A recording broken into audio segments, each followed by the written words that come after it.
তো জামাত আসলে এই মুহূর্তে আমার কাছে যেটা মনে হচ্ছে জামাত প্রচণ্ড ক্ষমতামুখী, অরিজিনাল আওয়ামী লীগ বলে যেটা কথা, সে আওয়ামী লীগের ব্যাক করাটা খুব কঠিন স্বাভাবিক পক্ষের বাইরে। আওয়ামী লীগ আর ডুপ্লিকেট আওয়ামী লীগ কারা?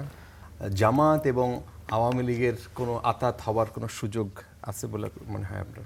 আমাদের উপমহাদেশীয় রাজনীতি আরও বেশি আনপ্রেডিক্টেবল, এবং আপনি যদি ইতিহাসে দেখেন দুইটি ঘটনা আজকে মাননীয় প্রধানমন্ত্রী তারেক রহমান অ্যাড্রেস করেছেন, আমি অ্যাড্রেস করতে চাই। একটু হচ্ছে 1986-এর এরশাদের সময় যে ইলেকশনটি, সেখানে ইভেন বাম দলীয় রাজনৈতিক দলগুলো ইলেকশন বয়কট করেছিল, কিন্তু জামাত এবং আওয়ামী লীগ একসাথে ইলেকশন গিয়ে এরশাদের ক্ষমতাটাকে আরও প্রলম্বিত করেছিল।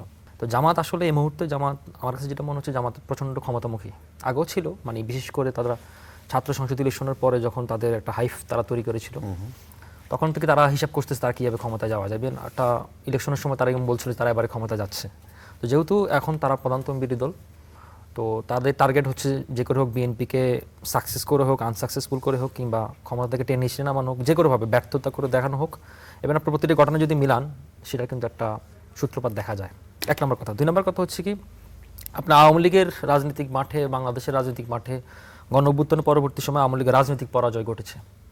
আপনার রাজনৈতিক পরাজয় যদি না ঘটতো, আমি এরশাদের রাজনৈতিক পরাজয় কিংবা আওয়ামী লীগের হাসিনার রাজনৈতিক পরাজয় দুটো ডিফারেন্ট জিনিস। এরশাদের রাজনৈতিক পরাজয় এরশাদ আত্মসমর্পণ করেছিল, এরশাদ পদত্যাগ করেছিল, কিন্তু আপনি শেখ হাসিনার রাজনৈতিক পরাজয়টা দেখেন, সেখানে কিন্তু শুধু শেখ হাসিনা না, তার পেট্রোল বাহিনী, আমরা কথা বলি মসজিদের ইমাম সহ পালিয়ে যেতে হয়েছে।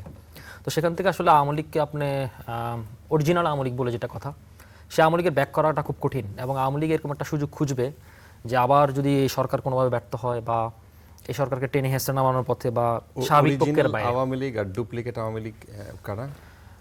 অরিজিনাল আওয়ামী লীগ মানে শেখ হাসিনার নেতৃত্বে আওয়ামী লীগ ব্যাক করা বা শেখ হাসিনা সশস্ত্র এটা হচ্ছে অরিজিনাল আওয়ামী লীগ। আর এর বাইরে অন্য কোনো নামে বা অন্য কোনো ক্ষুদ্রাংশ, লভ্যাংশ, ভগ্নাংশ যদি ব্যাক করে রিফাইন্ড আওয়ামী লীগ নামে, তখন সেটা তো অরিজিনাল আওয়ামী লীগ হলো না। ধরেন আমরা জাসদের ক্ষেত্রে বলি না, জাসদ আব্দুর রব, জাসদ অমুক, জাসদ তমুক, কিংবা জাতীয় পার্টির ক্ষেত্রে বলি, জাতীয় পার্টি আবু জাফর জাতীয় পার্টি, তারপর আনিসুল হক জাতীয় পার্টি, রওশন আহসাদ জাতীয় পার্টি, জি এম কাদের জাতীয় পার্টি। তা আওয়ামী লীগের ভবিষ্যৎটা আমি এভাবে দেখি।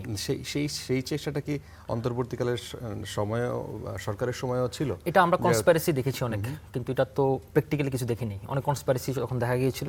তো আমি যে প্রসঙ্গে আসতেছিলাম, সেই প্রসঙ্গটা হচ্ছে কি, যদি আওয়ামী লীগের কোনো একটা সুযোগ খুঁজবে বাংলাদেশে, সবসময় খুঁজবে, তো এখন সেটা খোঁজার জন্য সবসময় সে তো সরকারি দলের সাথে মিলায় সরকারি দলকে ফালাবে না, সে নিশ্চয়ই বিরোধী দলকে ফালাবে। এখন বিরোধী দল যদি সেই পাতা পা দেয়, অথবা বিরোধী দল যদি তাকে সেই স্পেস দেয়, কিন্তু উনি যে কথাটা বলেছে যে আওয়ামী লীগের সাথে জামাতের অ্যালায়েন্স পসিবল না, এবং আমার কাছে মনে হয় যে আওয়ামী লীগ এই মুহূর্তে আমি এগ্রি করি এই মুহূর্তে এটাও হওয়াটা ইম্পসিবল হবে। কারণ হচ্ছে কেন বলি, কারণ জামাত এটা ভালো করে মনে করে যদি আওয়ামী লীগ কোনোভাবে স্পেস পেয়ে যায়, তাহলে তার সেকেন্ড পজিশনটা থাকবে না।